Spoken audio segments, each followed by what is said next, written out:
Nah, aku mulai masuk TikTok tuh, literasi orang tentang itu. Lalu kemudian ada yang nonton tuh, tapi nggak banyak. Ya. Lalu aku scrolling TikTok, banyak orang yang menghina-hina pengajaran kekristenan.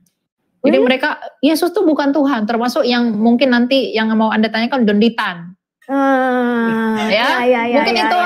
Ya begini berarti. Ya nggak apa-apa. Ya kalau Donditan denger ya nggak apa-apa juga. Ya kan? Karena begini, dia kan sering tuh bahas orang di podcastnya dengan orang-orang yang tidak belajar. Jadi seakan-akan argumentasi itu udah benar, padahal sebenarnya nggak berguna sama sekali. Saya harus katakan begitu.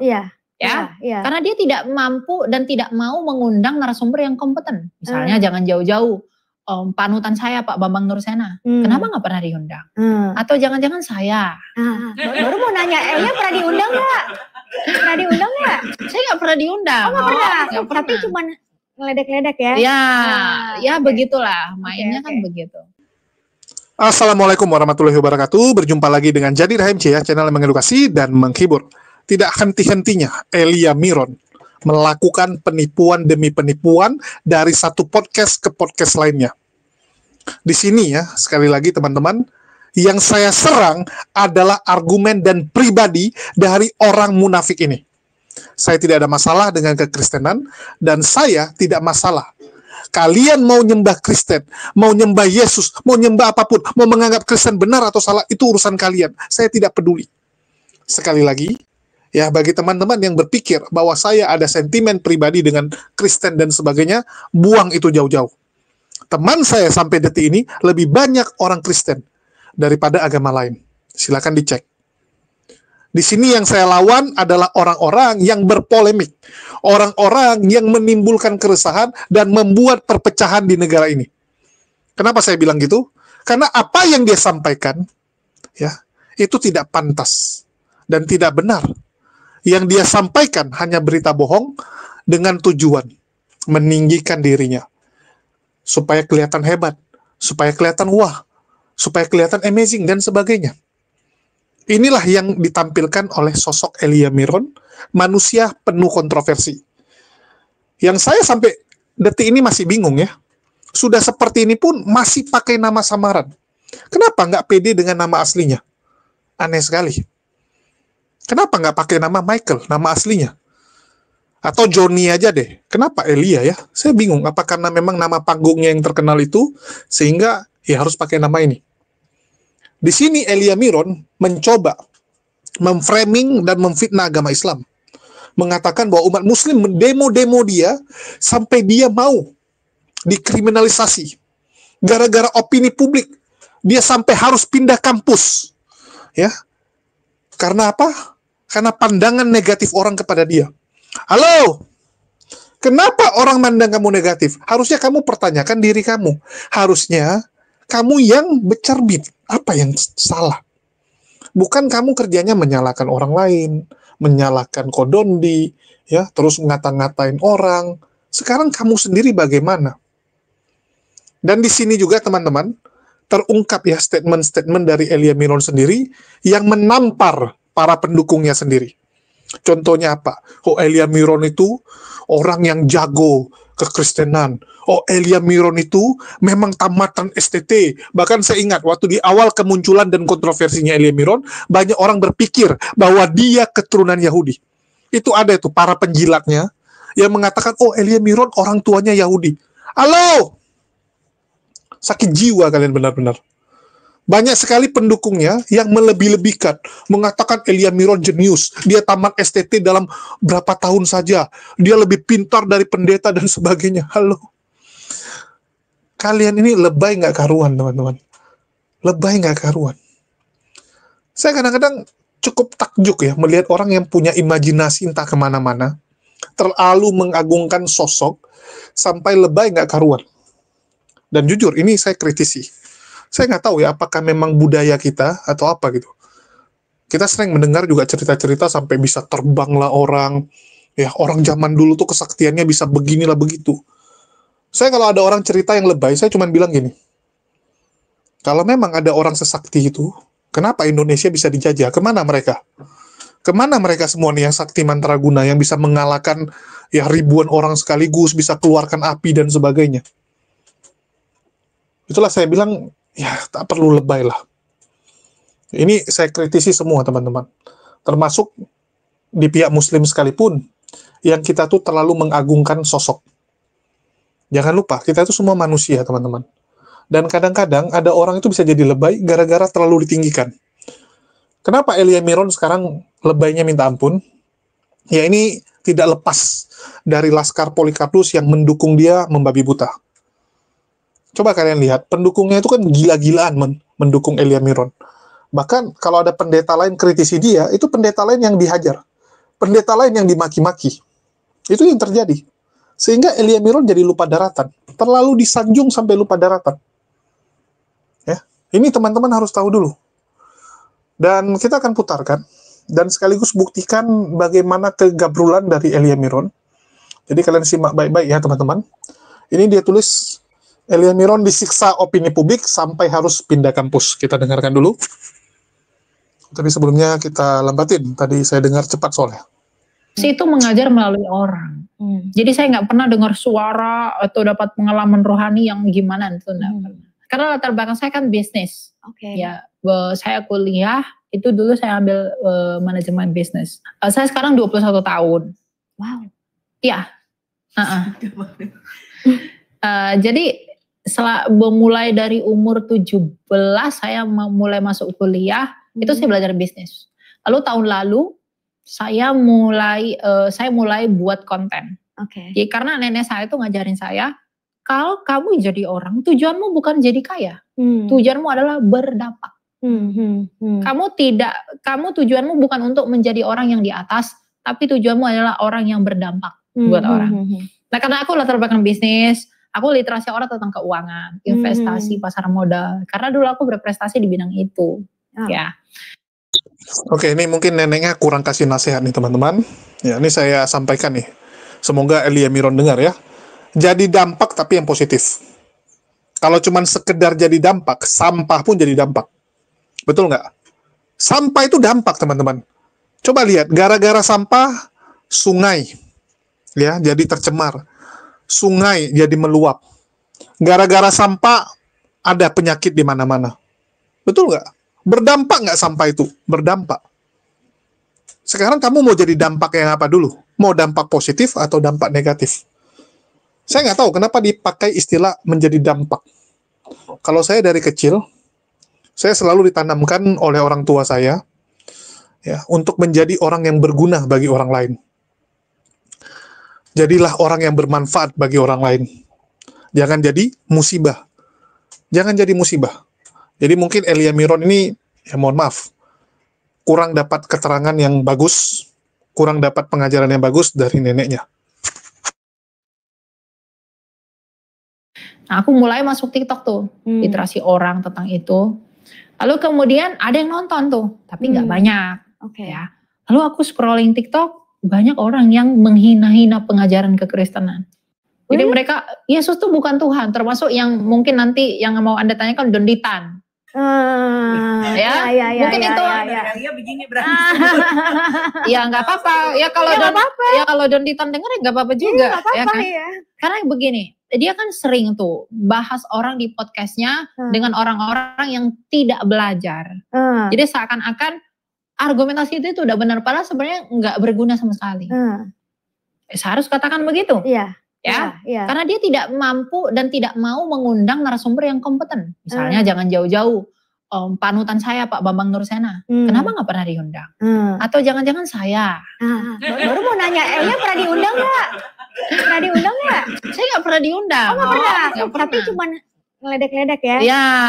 Ya begitulah mainnya kan begitu. Itu kan dia banyak. Oke, di sini sudah muncul fitnah. Ya, di mana dibilang Kodondi hanya mengundang orang yang tidak kompeten. Kompeten apa dulu ini? Saya agak bingung. Bukankah semua orang itu diterima oleh Kodondi untuk hadir di studionya? Itu untuk orang yang bertamu ya. Bahkan banyak sekali pendeta-pendeta yang hadir ke tempat Kodondi. Yang penting kamu layangkan. Kamu layangkan bahwa kamu ingin datang. Itu bagi orang yang mau datang. Tapi kalau mau yang debat, ya artinya dua arah, itu silakan. Silakan tantang Kodondi untuk debat di hotel. Artinya bukan di studio ya. Kalau di studio, artinya mau konsultasi. Konsultasi ke studio. Tapi kalau mau debat, itu silakan di hotel. Bahkan Bambang Nursena itu berkali-kali ditantang Kodondi. Ini biar teman-teman tahu, terutama Elia Miron ya, dan juga para Laskar Polikardos. Jadi bullshit kalau Kodondi tidak pernah menantang Bambang ya Nursena. Tanya aja sama Budi Asali. Itu pernah dimintain tolong juga. Pak Budi Asali diminta tolong untuk sampaikan. Kodondi debat dengan pendeta, coy. Kamu yang tidak kompeten. Harusnya kamu sadar diri, kamu siapa? Itu yang pertama. Terus yang kedua, bagaimana sama Elia Miron? Dia seakan-akan Kodondi nggak berani dengan Elia Miron. Halo! Teman-teman Kristen, tolong saya sampaikan di sini. Tolong. Kalian sadarkan kawan kalian satu ini. Jelas-jelas saat Dr. Richard ya mengundang Elia Miron dan dia sampaikan bahwa bukan dia sendiri yang diundang, tapi ada yang namanya Kodondi. Dr. Richard sampaikan, ada nih. Nanti kamu bukan sendirian narasumber, ada Kodondi. Ya, kan sebelumnya Elia Miron sendiri itu. Elia Miron sendiri baru dibilang diundang yang kedua kali untuk dibandingkan dengan Kodondi. Elia Miron apa? Kabur. Dia tumbalkan temannya yang bernama Edwin. Ya, Edwin si botak itu ditumbalkan sama si goblok ini. Saya rasa teman-teman masih ingat betul ya, bagaimana podcast ini terjadi dan bagaimana Edwin dipermalukan habis-habisan oleh Kodondi. Edwin ini jadi korban. Korban teman-teman, lihat dia. Mukanya sampai, aduh, kasihan.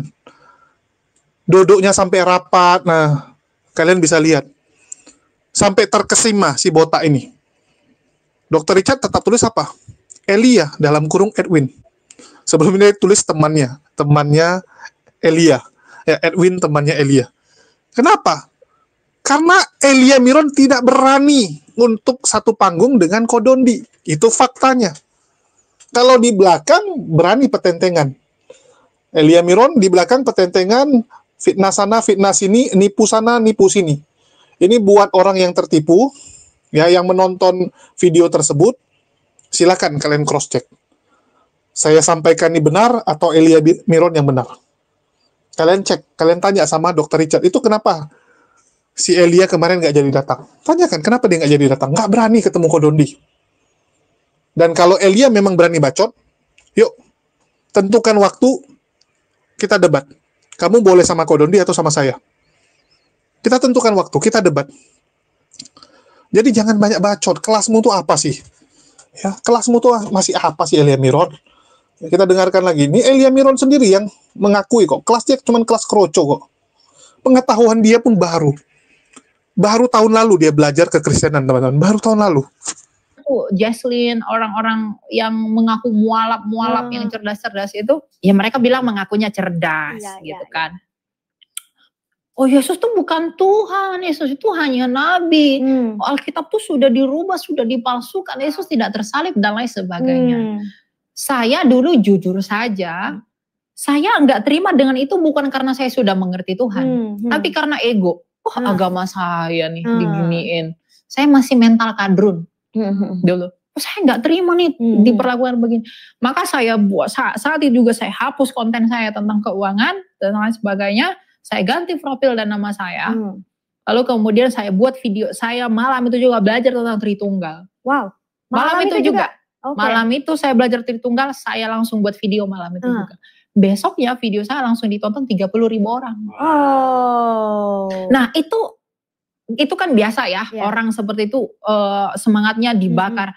Mulai saat itu saya buat konten terus sampai sekarang. Itu tuh yang kenapa kepikiran Tritunggal saat itu? Karena yang diserang Tritunggal waktu itu. Okay. Tuhan kalian tuh 3. Mana yang bapak, mana yang anak. 3 dalam 1, 1 dalam 3. Tuh biasa yang sering familiar ya. 1 dalam 3, 3 dalam 1. Nah waktu itu saya juga masih gelabakan buat menjawab itu. Karena saya belum belajar. Tapi lama-lama proses itu mematangkan kita dalam berargumen. Sampai sekarang saya melayani. mungkin di sini biar penonton juga tahu ya, apa sih sebenarnya Tritunggal? Tritunggal itu berbicara tentang Allah yang esa. Allah yang esa itu adalah Sang Bapa. 1 Korintus 8 ayat 6. Bagi kita hanya ada satu Allah, yaitu Sang Bapa dan satu Tuhan, yaitu Yesus. Jadi Tritunggal itu tidak pernah berurusan seperti fitnah orang-orang abad ke-7. Anda tahu maksud saya. Yang mengatakan ada 3 Tuhan diikat jadi satu, atau satu Tuhan dibagi-bagi jadi 3, bukan. Iya. Tritunggal itu berbicara tentang Allah yang esa, Allah yang satu.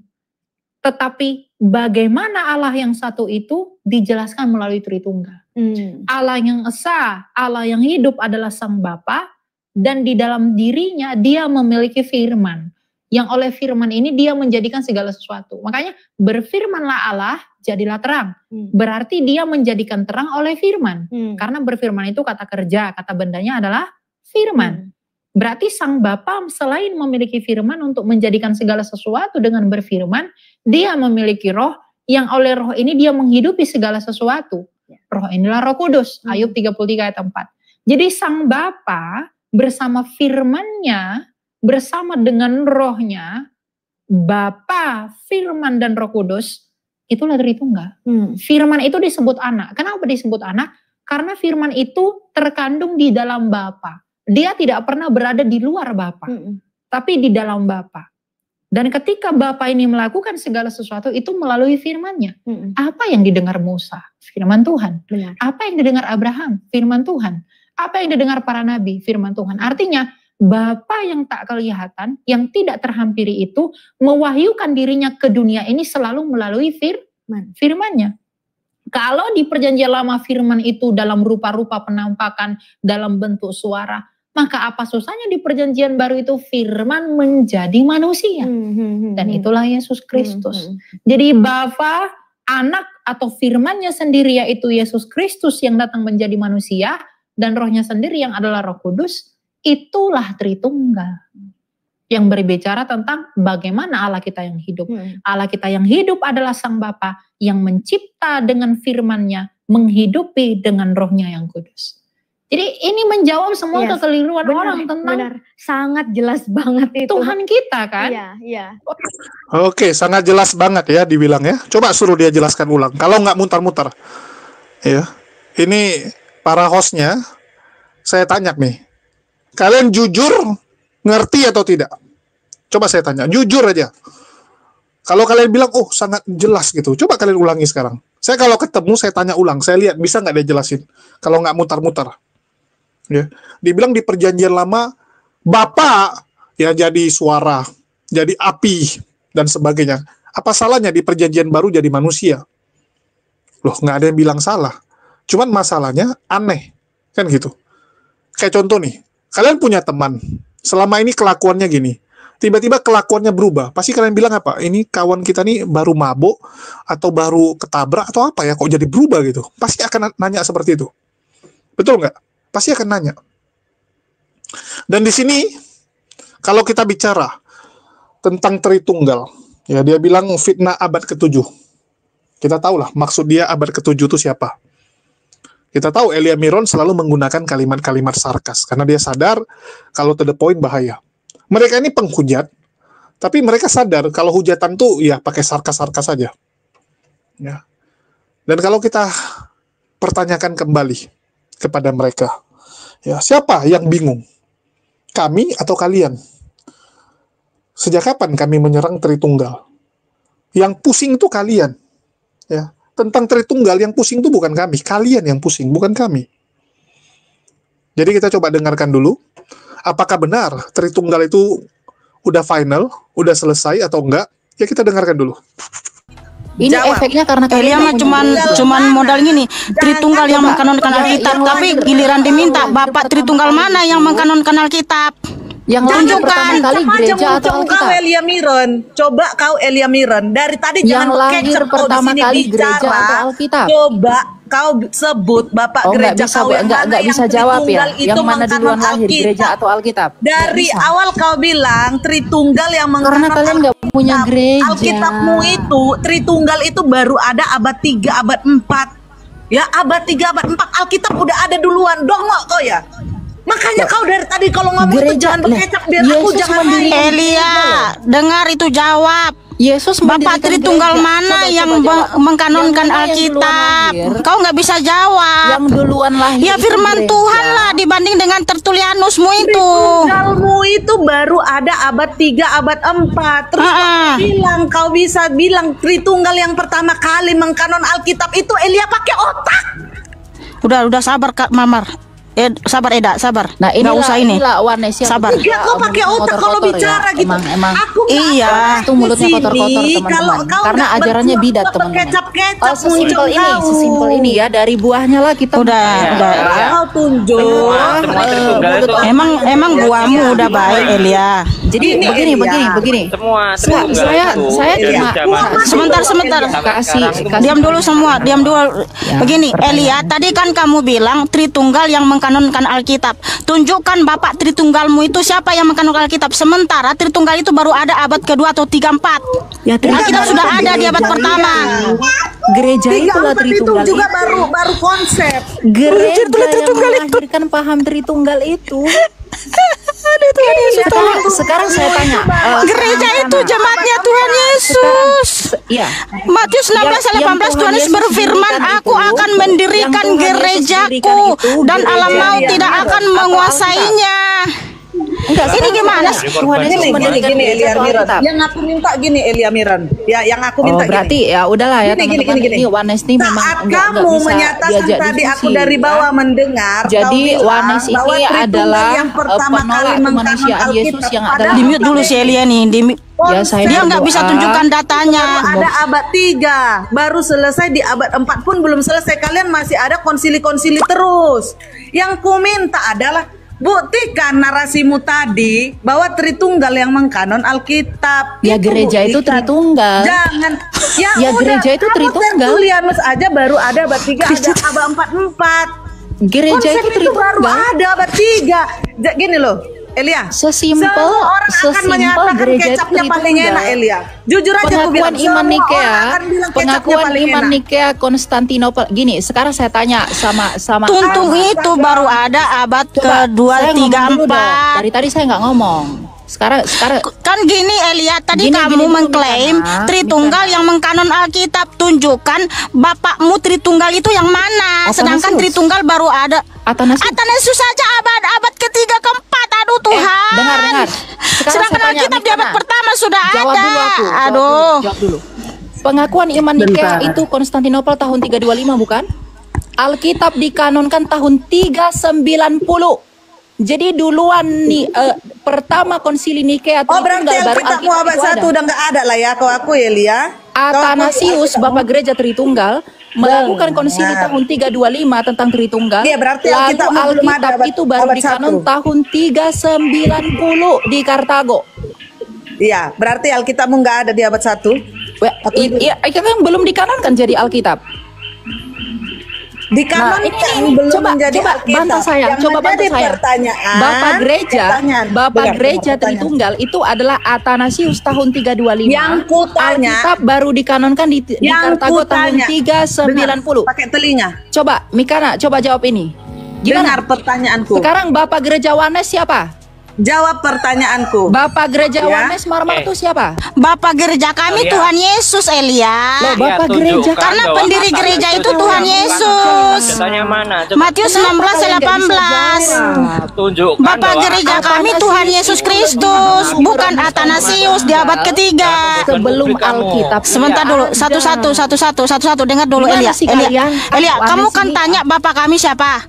Bapak kami itu Tuhan Yesus, dialah pendiri gereja. Matius 16:18. Aku akan mendirikan gerejaku. Makanya dialah Bapak kita. Berarti yang lebih duluan didirikan gereja kan? Ya kan? Iya, kita umatnya, jemaatnya. Makanya Bapak gereja itu Tuhan Yesus, bukan Athanasius yang kamu klaim bapakmu. Kamu bangga menyebut Athanasius Bapak gerejamu, tapi kamu nggak mau memanggil Tuhan itu bapakmu. Kan kocak kamu itu. Melakukan konsili yang kemudian tahun 39. Kamu lah orang yang paling terlucu di dunia ini. Pendiri gereja itu Tuhan Yesus, tapi kau bangga memanggil Athanasius bapakmu, tapi memanggil Tuhan Yesus bapak nggak mau. Kan kamu lucu. Aduh. Aduh Tuhan Yesus tolong. Bukalah mata rohani mereka. Bukan sang ya Allah itu ya Bapa. Allah itu ya Bapa. Firman-Nya Bapa.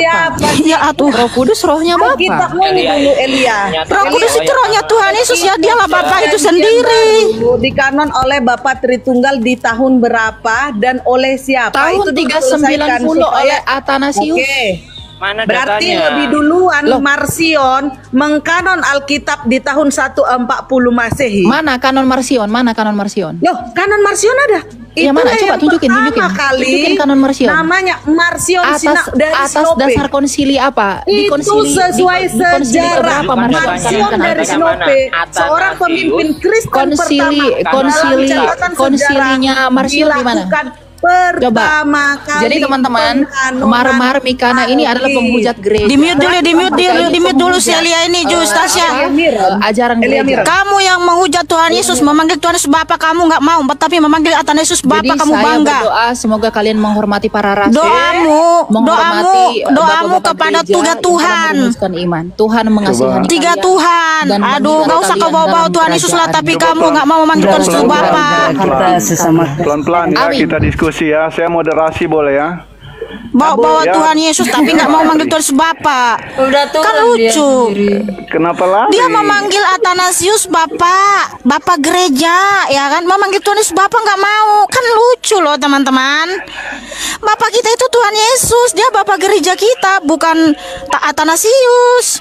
Pendiri gereja itu Tuhan Yesus. Baru bicara dua kata. Udah dikasih tahu yang sama si Marmar juga. Ya, yang mengkanon Alkitab pertama sekali bukan Tritunggal. Mereka tuh hanya klaim sepihak. Tertulianus saja yang mencetuskan Tritunggal di abad kedua. Udah dia buang doktrinnya. Dia datang Athanasius dipungut, sama Athanasius dipungut di abad ketiga 325 ya. Dibikin konsili sampai 7 kali bikin konsili Tritunggal. Dan siapa yang tidak mau mengikuti tuntung dibun-bun sama mereka.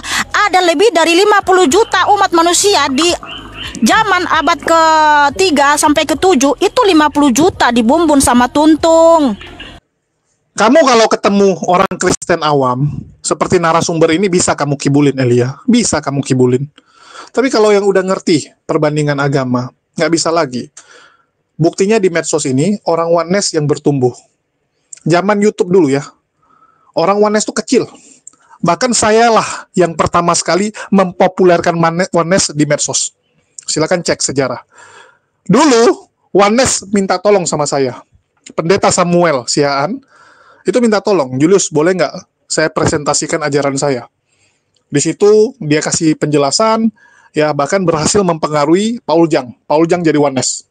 Makin rame lah orang-orang oneness, termasuk Niken. Niken juga oneness. Dulu kecil oneness itu. Kalau kita bandingin, mungkin oneness cuma 5%, Tritunggalnya 90-an. Baru sisanya Unitarian, Triteos, dan lain-lain. Saya ingat sekali waktu saya perkenalkan oneness Unitarian, saya dilaporkan ke polisi oleh mendiang Mangapul Sagala. Mangapul bilang, saya mengajarkan ajaran sesat.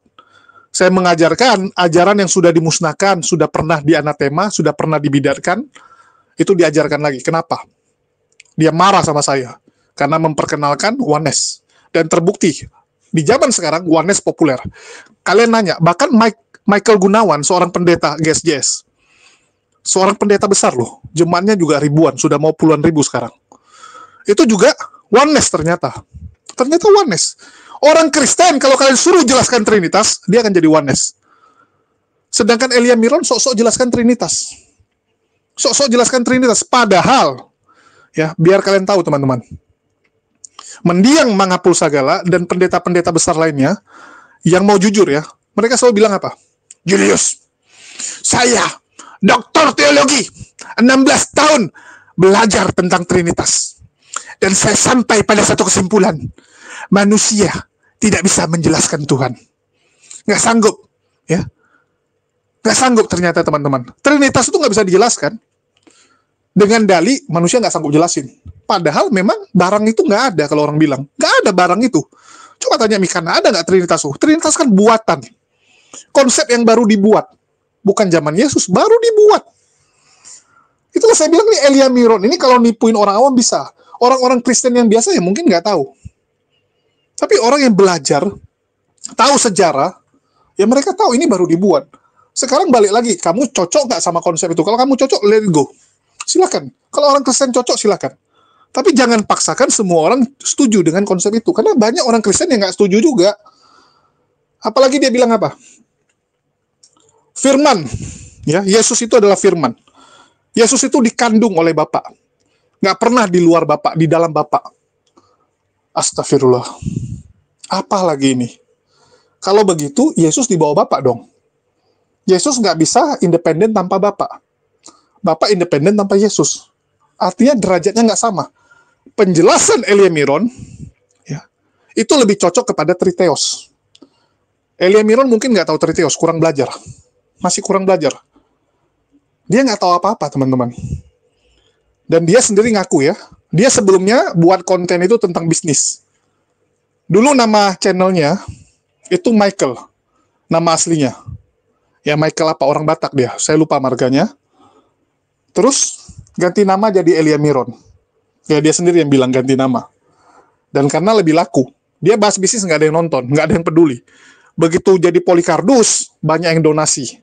Itu realitanya, banyak yang donasi, banyak yang dukung. Dan dia sama sekali nggak ngerti kekristenan, baru belajar kan. Dia sendiri diakui saat itu juga. Saat itu juga dia belajar.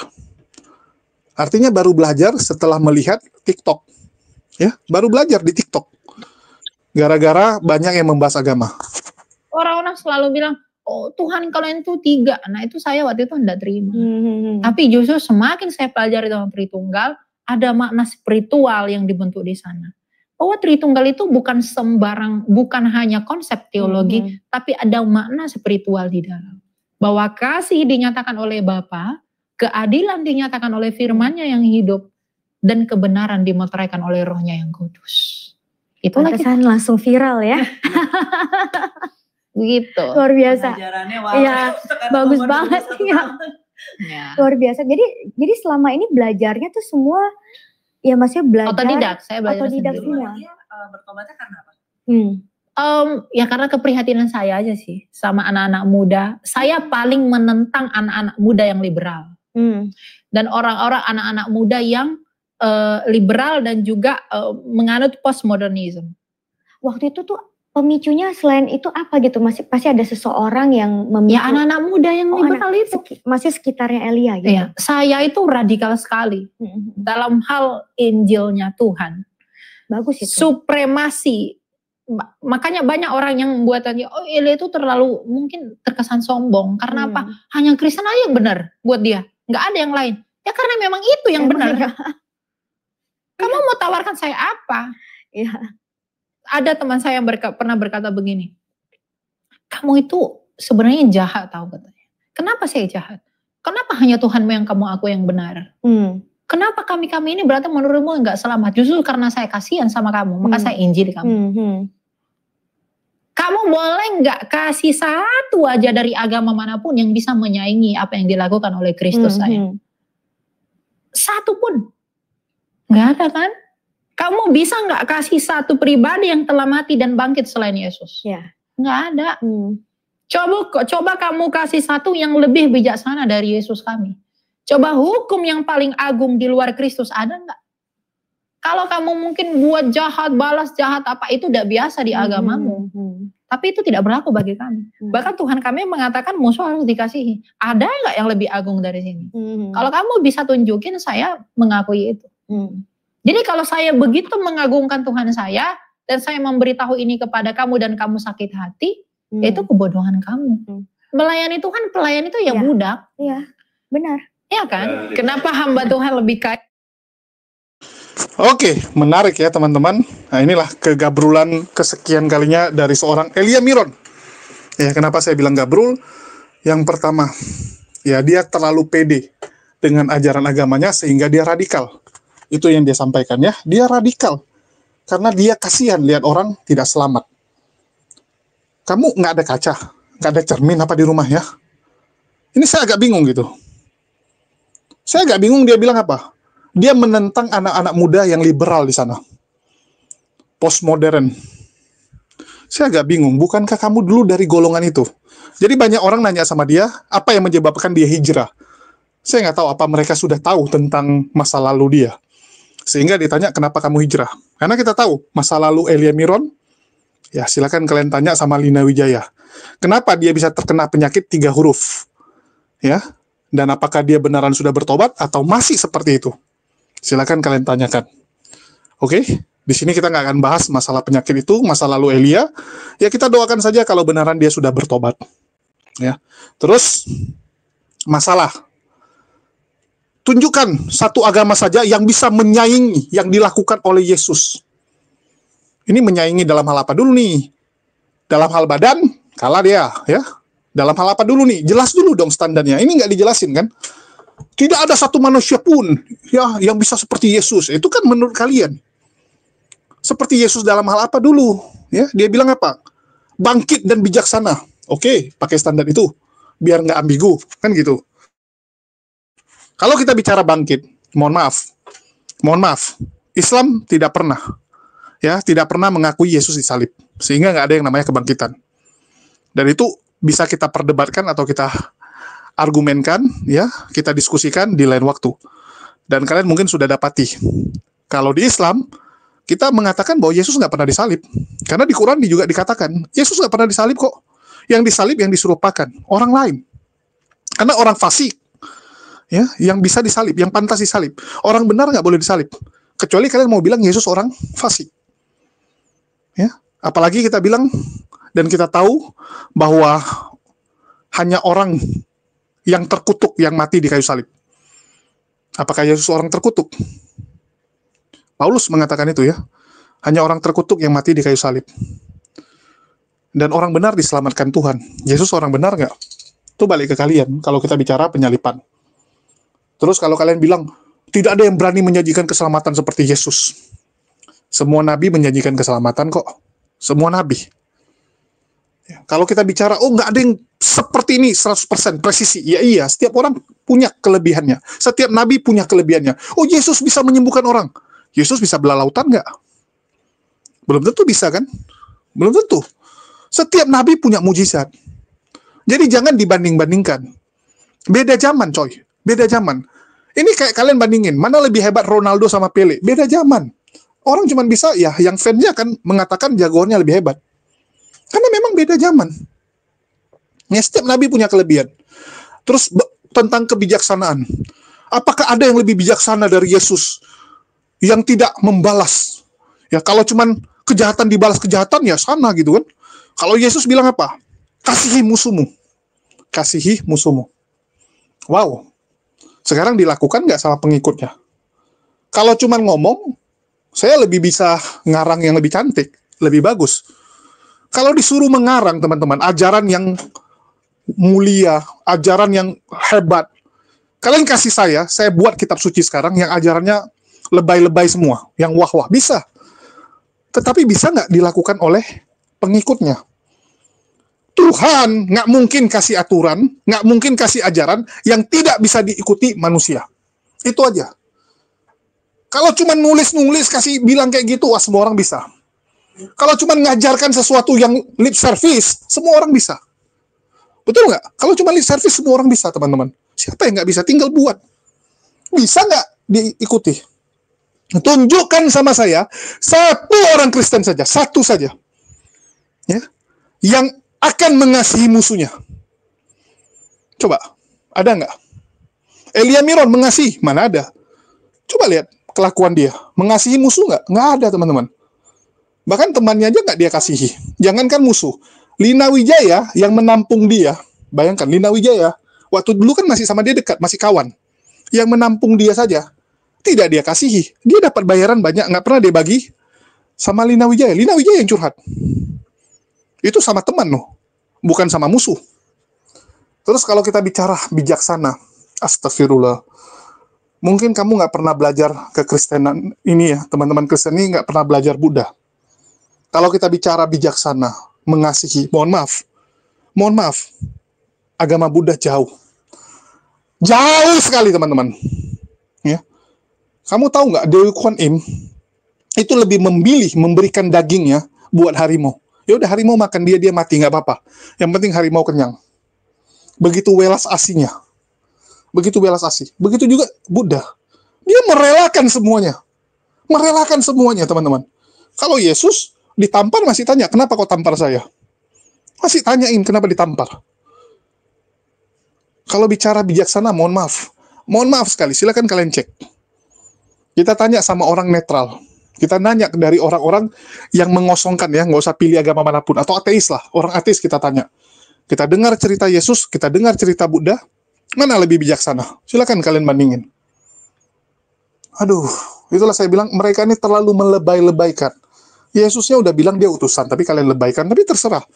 Ya, kalian mau nyembah apapun pun itu urusan kalian. Tapi berhentilah lebay. Itu aja sih saran dari saya. Dan kalau kita bicara tentang Elia Miron, sekali lagi, dari mulutnya sendiri dia mengakui, ya, gara-gara nonton TikTok di saat itu juga dia belajar. Otodidak. Elia Miron belajar otodidak, bukan tamatan STT. Bukan tamatan STT, sehingga pengetahuan dia tuh banyak yang salah.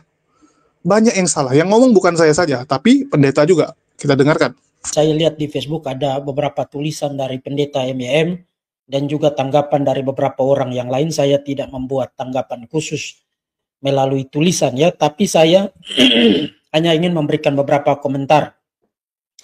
Pertama, Elia Miron, kita bersyukur kepada Tuhan ada anak muda seperti Elia Miron yang Tuhan pakai juga untuk memberikan jawaban-jawaban apologetik khususnya untuk pihak Muslim, ya.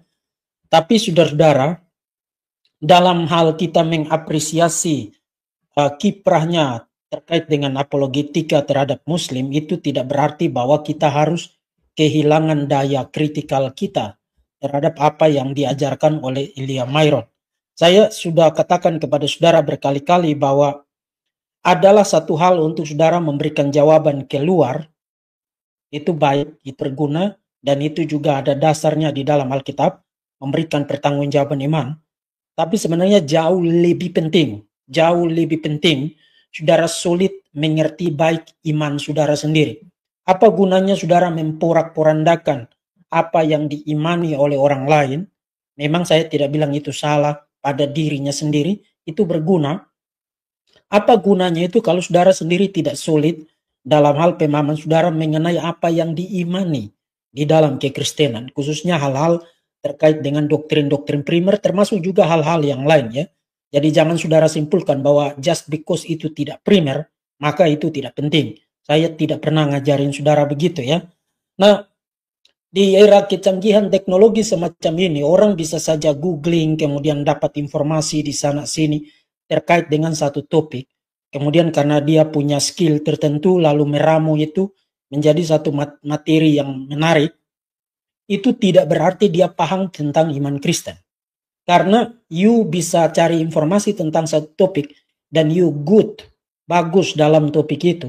Tidak berarti you akan bisa lihat kaitan implikasi dan juga relasinya dengan hal-hal lain di dalam kekristenan. Kekristenan itu satu worldview, ya, satu wawasan dunia, dalam arti bahwa semua yang diajarkan di dalam kekristenan itu saling terkait, saling terjalin satu sama lain. You tidak bisa hanya baik, good, solid di dalam satu topik spesifik, tapi di dalam hal-hal yang lain you salah. Itu sebabnya diperlukan waktu yang panjang untuk orang belajar, dan saya lebih prefer menyarankan orang untuk belajar secara formal sebelum dia tampil untuk mengajar secara publik atau memberikan pandangan secara publik. Kenapa harus formal?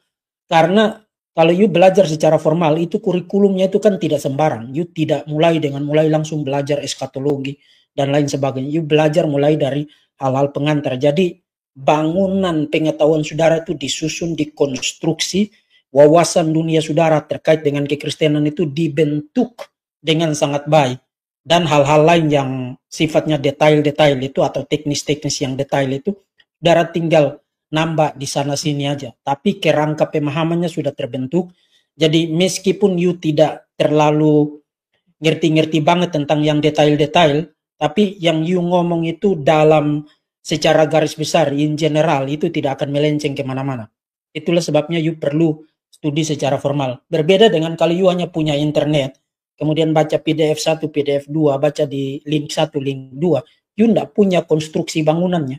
You hanya bisa tahu tentang jendela, tahu tentang pintu, tahu tentang relasi utuhnya menjadi satu bangunan pengetahuan yang utuh itu you tidak punya itu. Itu sebenarnya sangat berbahaya sekali. Kalau you hanya modal Google, you hanya modal ChatGPT, kemudian mendadak you sudah jadi apologet. Nah, saya nggak bilang Elia Myron begitu ya, tapi tampaknya begitu. Karena dia good dalam 1-2 topik, tapi ketika ditanya dalam kaitan dengan topik-topik yang lain, mendadak dia blunder. Itu memperlihatkan bahwa dia hanya prepare untuk topik-topik tertentu, tapi dia tidak bisa lihat kaitan relasinya yang terjalin utuh dan menyatu itu dengan topik-topik yang lain ya. Jadi mari kita tetap doakan dan dorong dia untuk mau rendah hati, untuk terbuka belajar, dan fokus saja pada hal-hal yang saudara kuasai. Yang saudara tidak kuasai jangan ke situ. Bilang saja saya enggak well prepare untuk topik itu. Jadi next ya, saya perlu belajar dulu, saya perlu baca dulu, saya perlu teliti lagi, setelah itu baru saya akan jawab. Kan begitu orang jauh lebih respect ya, daripada you sok-sok mau jawab, tapi kemudian yang you jawab itu ngelindur dan ngelantur kemana-mana. Jadi saya nothing personal against Elia Myron. Saya bersyukur ada anak muda semacam ini. Tapi dia perlu banyak belajar dan masih butuh waktu yang sangat panjang sekali ya. Dan yang kedua, sebenarnya orang-orang seperti Elia Myron ini ada di posisi kritikal. Bukan semata-mata karena mereka, tapi juga semata-mata karena sikap publik. Saudara-saudara, ya, saya sekarang bicara tentang saudara-saudara sekalian. Saya melihat tendensi di dunia maya ini, orang memperlakukan dunia apologetika ini seperti partai politik. Jadi die hard dia. Pokoknya dia kalau sudah senang dengan siapa, dia pasti orang itu tidak ada salahnya, orang itu tidak boleh dikritik, orang itu, itu bahaya sekali. Kekristenan ini bukan partai politik. Kita tidak butuh orang die hard yang model-model begitu.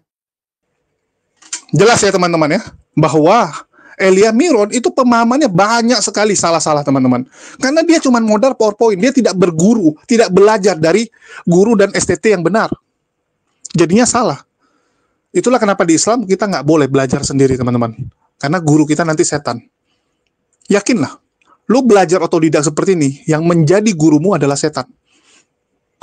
Itu juga yang terjadi sama Elia Myron menurut saya. Menurut saya seperti itu. Itulah pemahaman dia tuh sesat, walaupun kelihatan bijaksana, walaupun dibungkus dengan kalimat-kalimat yang bagus, sehingga terkesan bahwa luar biasa, penuh hikmat. Saya tahu perasaan teman-teman Kristen saat mendengar Elia Myron. Mereka berpikir, Elia Myron ini bijaksana, Elia Myron ini penuh hikmat. Ya, diurapi oleh Tuhan, diurapi oleh Roh Kudus, sehingga statement-statementnya seperti ini. Kalian nggak tahu teman-teman, betapa menyesatkannya Elia Myron, betapa menyesatkannya. Yang dia sampaikan aja nipu kan. Kodondi nggak ngundang dia. Ya Kodondi nggak ngundang Bambang Dursena. Dia yang kabur. Dia nggak berani. Coba tanya dia berani nggak satu panggung. Kita atur. Saya katakan kita atur dia satu panggung. Ya. Kalau berani sini. Kalau berani saya aturin. Kalau nggak sama saya saja deh. Elia Myron nggak usah sama Kodondi. Sama saya saja.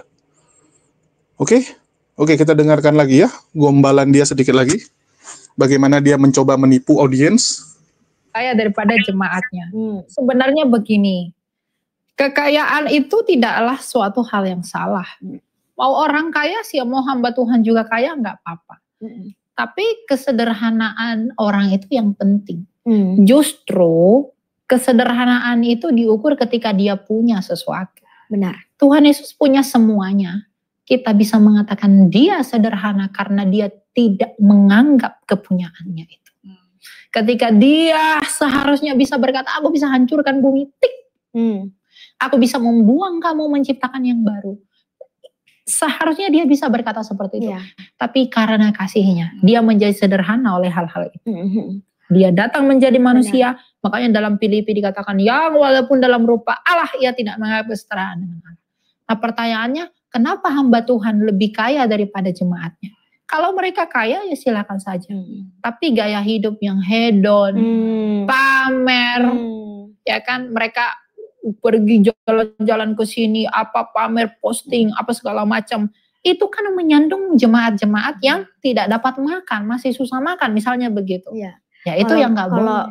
kalau saya personally nggak senangnya tuh kalau udah kayak begitu, gaya hedonnya ditunjukin terus pakai ayat-ayat di bawahnya itu membenarkan tuh. Ya.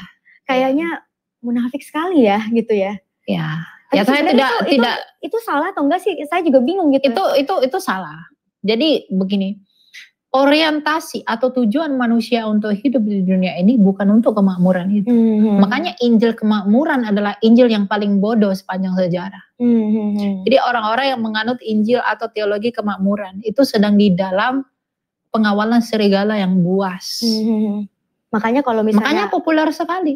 Gembalanya ngomongnya kemakmuran, berkat-berkat. Kemakmuran mulu, tinggalkan. Udah. Gereja itu adalah tempat di mana dosa kita ditelanjangi. Kalau itu malah ditutupi, kemudian diajarkan ikut Tuhan, kamu pasti diberkati, kamu pasti, Tuhan gak pernah menjanjikan pasti begitu. Lalu kamu siapa? Kamu pasti begini, kamu pasti begini, kamu pasti begini. Nah, itu mulai tidak sehat. Yang Oke, inilah gedebruknya Elia Miron, teman-teman. Astagfirullahaladzim. Kok bisa lah orang mengikuti orang munafik seperti Elia Miron? Saya nggak ngerti, jujur ya. Saya nggak ngerti. Kenapa kalian bisa ngikuti orang yang semunafik itu? Ini munafiknya itu udah bukan kelas bawah lagi, teman-teman. Ini munafiknya itu udah kelewatan. Sangat kelewatan sekali, teman-teman. Kenapa saya bilang gitu? Yang pertama, ya. Kalau kamu memang tidak suka dengan hamba Tuhan atau pendeta tadi ya, yang suka show off, pamer, ya, yang suka bahas tentang kemakmuran dalam gerejanya. Ini bicara gereja yang suka bahas kemakmuran. Kenapa kamu jadi pembicara tetap di GSJS? Coba saya tanya, Elia Miron. Anda itu pembicara tetap di GSJS. Ya, pembicara yang sangat sering. Bahkan yang ngangkat dia jadi pendeta itu GSJS. Kalian boleh cek. Ya, ini ya. Nih, GSJS, Elia Miron. Nih, GSJS Tunjungan Plaza. Dan masih banyak lagi. Jadi yang pertama sekali, gereja yang ngundang dia, ngangkat dia itu GSJS. Dan GSJS itu sangat identik dengan kemakmuran. Bagi teman-teman yang belum nonton, silakan nonton. Saya ada bahas juga nih. Nih, pendeta paksa jemaat kasih perpuluhan. Ancam akan tutup gereja kalau jemaat tidak kasih. 4 hari yang lalu saya sudah post. Ya. Ini GSJS, teman-teman. Pendeta Samuel Gunawan, yang notabene itu adalah pendeta yang mengangkat dia. Elia Miron dan Samuel Gunawan. Itu sangat dekat. Jadi munafik sekali seorang Elia Miron mengatakan tidak suka hamba Tuhan yang seperti itu, tapi dia ada di GSJS. Aneh. Menurut saya aneh sekali. Kalau Anda mau ya, Anda kritisi GSJS. Jangan lagi jadi pendeta di situ. Anda sampaikan, saya keluar karena GSJS itu sibuk dengan kemakmuran. GSJS gereja nggak benar dan sebagainya. Berani nggak Elia Miron ngomong gitu? Ya, berani nggak? Jangan munafik lah. Ya, jangan munafik gitu. Itu aja sih yang mau saya sampaikan. Makasih nih buat teman-teman semua yang udah nyimak dan mendukung channel ini. Dan sekali lagi ya, bagi teman-teman, jangan lupa juga ditonton channel kita yang khusus reaksi satu lagi. Ya, jadi yang ini mungkin akan ada keterlambatan karena kita akan fokus di HMC News, teman-teman. Ya, bagi teman-teman yang belum subscribe, silakan di-subscribe. Nama channelnya HMC News karena di sini kita lebih banyak reaksi. Ya, akan lebih banyak di sini. Mungkin itu aja mengenai Elia Miron. Nanti kita sambung di lain waktu karena udah terlalu panjang. Makasih buat semuanya. Di akhir kata saya ucapkan wassalamualaikum warahmatullahi wabarakatuh. Sampai jumpa di lain kesempatan.